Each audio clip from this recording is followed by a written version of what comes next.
معزز علماء کرام، نہایت واجب الاحترام طالب علم دوستوں، عزیزوں اور بھائیوں، ہمارا یہ جامعہ مدنیہ ریہ خان ابھی ان کے محترم صاحب فرما رہے تھے کہ جدید ادارہ ہے، 3 سال قبل کام شروع کیا ہے۔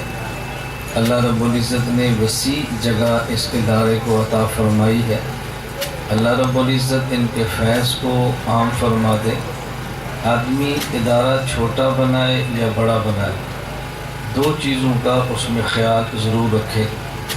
نمبر 1، اس کا خیال تو تقریباً سب ہی رکھتے ہیں کہ اخلاص کے ساتھ کام کریں، یہ بات سمجھانے اور بتانے کی ضرورت نہیں ہے، نہ ہی کسی کے لیے تو شبہ ہے۔ دوسری بات، چھوٹی جگہ پہ کام کرتے ہوئے دل چھوٹا نہ رکھیں، دل بڑا رکھیں۔ علاقے میں ادارہ بنائیں، نیت پورے عالم کی کریں، اس لیے کہ ہم اس پیغمبر کے امتی ہیں جو پورے عالم کے نبی ہیں۔ اللہ رب العزت نے خود ارشاد فرمایا اور پیغمبر صلی اللہ علیہ وسلم کے ذریعے اس امت کو سمجھایا، انا عند ظن عبدی بھی حدیث قدسی ہے۔ حدیث قدسی کس حدیث کو کہتے ہیں؟ حدیث قدسی وہ ہوتی ہے وَالْكَلَامُ الَّذِي يُبَيِّنُهُ النَّبِيُّ بِلَفْظِهِ وَيُنْسِبُهُ إِلَىٰ رَبِّهِ، یہ وہ کلام ہے کہ جو پیغمبر کی زبان سے نکلے اور نسبت اللہ جل مجدہ کی طرف ہو کہ یہ بات خدا نے فرمائی ہے۔ حضور اکرم صلی اللہ علیہ وسلم نے فرمایا کہ اللہ رب العزت نے فرمایا انا عند ظن عبدی بھی، میں اپنے بندے کے گمان کے مطابق فیصلے کرتا ہوں۔ تب ہم یہ گمان کریں گے اور یہ ارادہ کریں گے کہ اگرچہ ایک قصبے، دیہات اور شہر کے مضافات میں ادارہ ہے، لیکن کام ہم نے دنیا میں کرنا ہے۔ اللہ ایسے افراد یہاں سے تیار فرمائیں گے جو رسول اللہ صلی اللہ علیہ وسلم کے دین کو لے کر دنیا میں پہنچیں گے۔ ایک بچہ نورانی قاعدہ پڑھتا ہے، پھر قرآن کریم ناظرہ پڑھتا ہے، پھر قرآن کریم حفظ کرتا ہے، پھر درجہ کتب میں جاتا ہے، پھر تخصص کرتا ہے، اس کے بعد کوئی مدرس بنتا ہے، کوئی مبلغ بنتا ہے، کوئی مصنف بنتا ہے، کوئی مجاہد بنتا ہے، مختلف میدانوں میں نکل کر دین کا کام کرتے ہیں۔ ہمارے ہاں اس چٹائی پر بیٹھ کر پڑھنے والا وہ بچہ کہ جس کو اپنا ناک صاف کرنا نہیں آتا، ہاتھ دھونے کا سلیقہ نہیں آتا، ہمارے اس بچے کی قیمت نہیں، لیکن جب کئی سال بعد کسی ملک میں اس کا خطاب سنتے ہیں تو پھر سمجھتے ہیں وہی بچہ جو ہمارے یہاں پڑھتا تھا۔ بندے کو تعجب ہوتا ہے۔ میں بعض ساتھیوں کو بطور مزاح کے اپنی بات کہتا ہوں کہ میں جب جامعہ بنوریہ کراچی شروع میں گیا، اولا ثانیہ ثالثہ پڑھا، اور میرے ساتھ پڑھنے والے طلباء جب اب مجھے دیکھتے ہیں تو ان کو یقین نہیں آتا، کہتے ہیں حضرت کہ صوفی آدمی تھا، یہ خطیب کیسے بن گیا؟ کیونکہ مجھے سب پورے مدرسے میں صادر بھی صوفی کہتے تھے۔ اور کراچی، اب آپ دیکھیں اولا ثانیہ میں بندے کی عمر کیا ہوتی ہے اور کتنی سی مونچھیں ہوتی ہوگی، تو میں ہر جمعرات مونچھیں بھی صاف کرتا، ہر جمعرات ٹرین بھی کرتا تھا، پگڑی پکی باندھ کے رکھتا۔ کراچی سے ایسے ماحول میں کبھی دھوتی پہنتا کہ سنت ہے، ہر جمعرات کو مکی مسجد جاتا، ایک جمعرات کو خروج کے لیے نکلتا، اور عصر کے بعد بھی میں کھیلتا نہیں تھا، عصر سے مغرب بھی تلاوت کرتا، فجر کے بعد اشراق تک تلاوت کرتا، رات کو سب سے آخر میں سوتا، صبح سب سے پہلے اٹھتا۔ یہ میرے طلباء کو پتہ جو میرے ساتھ پڑھتے تھے تو ان کو تعجب ہوتا ہے کہ صوفی صاحب خطیب بھی ہے، وہ مذاق کرتے ہیں۔ اب بعض میرے ساتھی بعض مدارس کے ناظم میں تو میں چاہتا ہوں وہ پھر میرا جب استقبال دیکھتے ہیں، صادق ملتا دیکھتے ہیں تو ان کو ہنسی آتی ہے، یہ وہی صوفی ہے۔ اب میں صرف اپنی بات کیوں کہہ رہا ہوں، کل ان بچوں میں سے کس نے کہاں پہنچنا ہے کسی کو اندازہ نہیں ہے۔ اس ادارے نے کتنا بڑا صدقہ جاریہ بننا ہے کسی کو تصور بھی نہیں ہے۔ ہمارے ہاں تو آج ان مدارس میں کھانا پکایا جاتا ہے، پکا کر کھلایا جاتا ہے۔ مجھے پتہ ہے جب ہم نے پڑھا ہے، اور میں آپ کو نام بتاؤں گا تو آپ کو تعجب ہوگا، امام اہل سنت والجماعت شیخ التفسیر والحدیث حضرت مولانا محمد سرفراز خان صفتر نور اللہ مرقدہ، میں نے پڑھنے کا آغاز وہاں سے کیا۔ کتنا بڑا آدمی تھا، اور ہمارے مدرسے میں روٹی نہیں پکتی تھی، ہم محلے سے مانگ کر کھانا جمع کرتے۔ ایک ہمارے پاس چھابا ہوتا، اسی میں سوکھی، اسی میں پراٹھا، اسی میں روٹیاں۔ ایک ہمارے پاس اسٹیل کا ڈول ہوتا، اسی میں ساگ، اسی میں دال، اسی میں گوشت، اسی میں کڑھائی، یہ ہمارا متنجن پورا دسترخوان پہ ہوتا تھا، دوپہر کو بھی اور شام کو بھی۔ تو ہم نے یوں محلے سے مانگ مانگ کے کھایا۔ لیکن میں ساتھیوں سے کہتا ہوں، اور ہم بڑے فخر سے کہتے ہیں کہ ہم نے جس قوم کا کھایا اس قوم کا حق ادا کیا۔ کھاتے تو سیاستدان بھی ہیں، ان سے حق ادا نہیں ہوتا۔ ہم نے جس قوم کا کھایا ہم حق ادا کرتے ہیں، اور ہم چھپاتے نہیں ہیں کہ ہم فخر کرتے ہیں ہم نے قوم کا کھایا ہے، قوم کو عقیدہ دیا، اس قوم نے ہمارے جسم کا خیال کیا، ہم نے اس قوم کی روح کا خیال کیا، اس قوم نے ہمارے بدن کی پرورش کی ہے، ہم نے اس قوم کے ایمان کو سنبھالا ہے۔ میں اس لیے گزارش کر رہا ہوں کہ ان چھوٹی چھوٹی جگہوں کو معمولی نہ سمجھیں۔ میں تو اپنی بات کہہ رہا ہوں، کسی اور کی نہیں کہہ رہا۔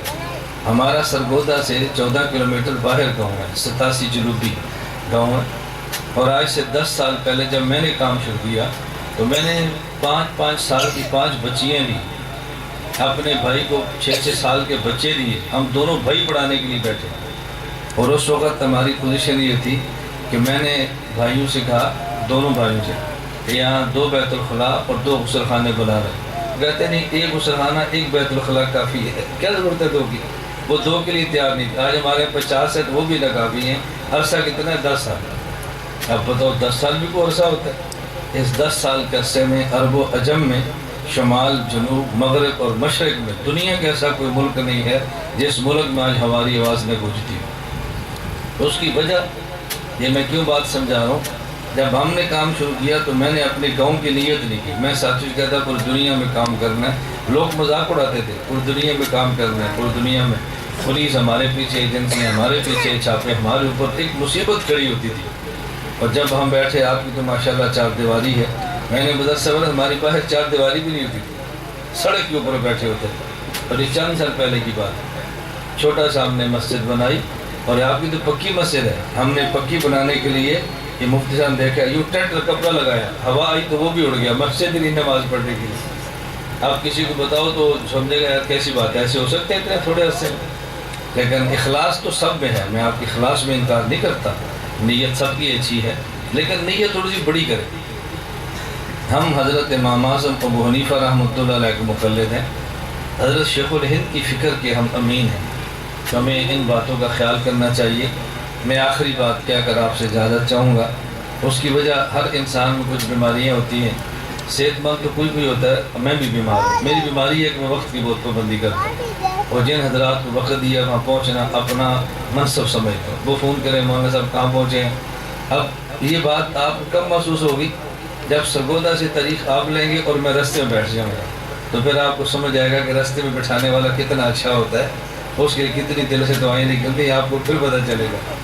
دوسری، میں نے اب اتنا لمبا سفر تو ان کے لیے کیا ہے، بڑے اصرار سے انہوں نے سفر طے کرا ہے، اور رات فیصلہ آباد ہمارا جلسہ تھا، وہاں سے ہم رات 3 بجے سوئے ہیں، پھر صبح اٹھے ہیں، پھر اپنے کام میں لگے ہیں۔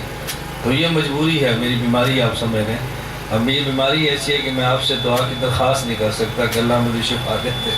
یہ ایسی بیماری ہے کہ آپ دعا کریں اللہ اس کو برقرار رکھے، یہ ختم نہ ہو، اس سے امت کا نقصان ہوتا ہے۔ اس لیے میں نے گزارش کی، میں آخری بات کہتا ہوں، بس آپ کا چونکہ ڈیرہ اسماعیل خان معروف شہر ہے اور سیاست پر بہت زیادہ معروف ہے، اور ماشاءاللہ اللہ نے آپ کو قیادت بھی دی ہے، ہم اس قیادت کو تسلیم بھی کرتے ہیں، ہم باقی لوگ نہیں، ہم مانتے ہیں۔